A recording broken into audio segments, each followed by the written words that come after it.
ओम तत्सत ब्रह्माणि नमः। श्री कठोपनिषद श्री शंकराचार्य भाष्य पहला अध्याय द्वितीय वल्ली श्रेय प्रिय विवेक। इस प्रकार शिष्य की परीक्षा कर और उसमें विद्या ग्रहण की योग्यता जानकर यमराज ने कहा, श्रेय अर्थात विद्या और है तथा प्रेय अर्थात अविद्या और ही है। वे दोनों विभिन्न प्रयोजन वाले होते हुए ही पुरुष को बांधते हैं।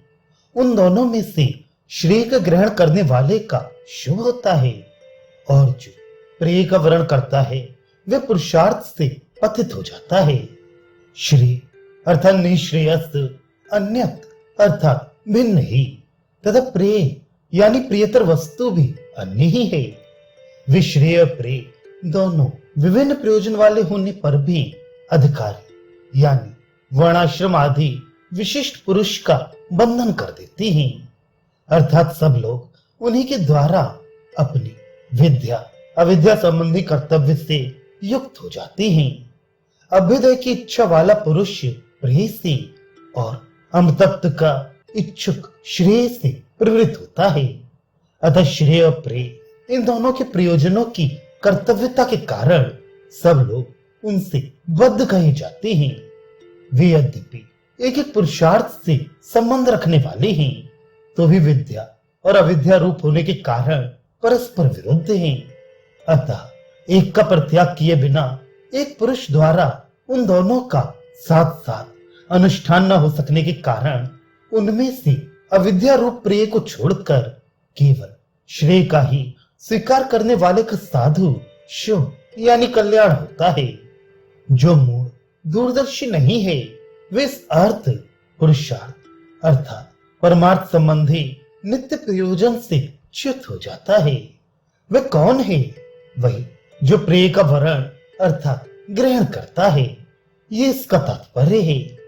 यदि श्रेय और प्रेय इन दोनों ही का करना मनुष्य के स्वाधीन है तो लोग अधिकता से प्रेय को ही क्यों स्वीकार करते हैं? इस पर कहा जाता है, श्रेय और प्रेय परस्पर मिले हुए से होकर मनुष्य के पास आते हैं। उन दोनों को बुद्धिमान पुरुष भले प्रकार विचार कर अलग अलग करता है। विवेकी पुरुष प्रेय के सामने श्रेय का ही वर्ण करता है, किंतु मूढ़ योगक्षेम के निमित्त से प्रेय का वर्ण करता है। वे मनुष्य के अधीन है, ये बात ठीक है, तथापि वे श्रेय और प्रेय मंदबुद्धि पुरुषों के लिए साधन और फल दृष्टि से जिनका पार्थक्य करना बहुत कठिन है, ऐसे होकर परस्पर मिले हुए से ही मनुष्य यानी इस जीव को प्राप्त होते हैं।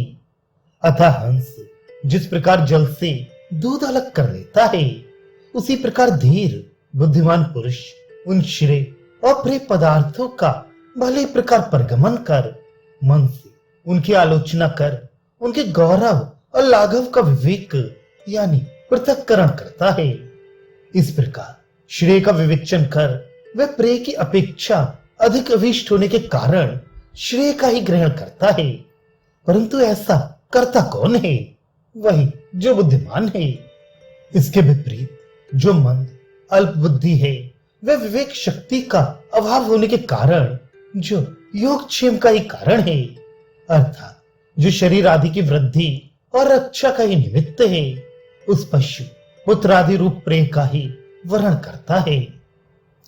हे नचिकेता, उस तूने पुत्र वित्त आदि प्रिय और अप्सरा आदि प्रिय रूप भोगों को उनका असारत्व चिंतन करके त्याग दिया है और जिसमें बहुत से मनुष्य डूब जाते हैं उस इस धन प्राय निंदित गति को तू प्राप्त नहीं हुआ।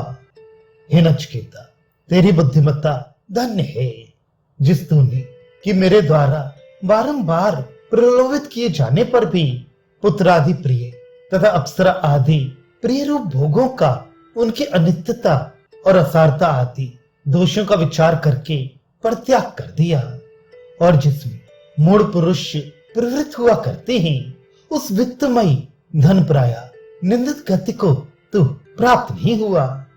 जिस मार्ग में की बहुत से मूढ़ पुरुष डूब जाते अर्थात दुख उठाते हैं उनमें से श्रेय को ग्रहण करने वाले का शुभ होता है, और जो प्रिय का वरण करता है वह स्वार्थ से पतित हो जाता है। ऐसा जो कहा गया सो क्यों, इस पर यमराज कहते हैं, क्योंकि जो विद्या और अविद्या रूप से जानी गई हैं, वे दोनों अत्यंत विरुद्ध स्वभाव वाली और विपरीत फल देने वाली हैं। मैं तुझ नचिकेता को विद्याभिलाषी मानता हूं, क्योंकि तुझे बहुत से भोगों ने भी भ्रष्ट नहीं किया।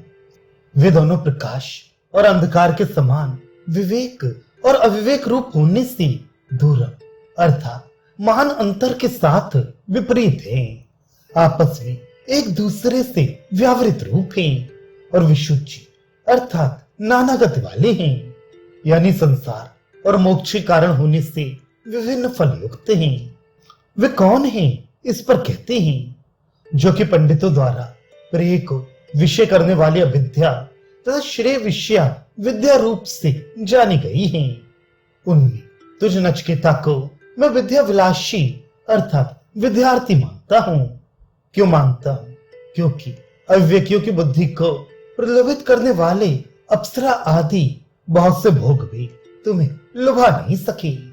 उन्होंने तेरे हृदय में अपने भोग की इच्छा उत्पन्न करके तुझे श्रेय मार्ग से विचलित नहीं किया। अतः मैं तुझे विद्यार्थी यानी श्रेय का पात्र समझता हूं। ये इसका अभिप्राय है।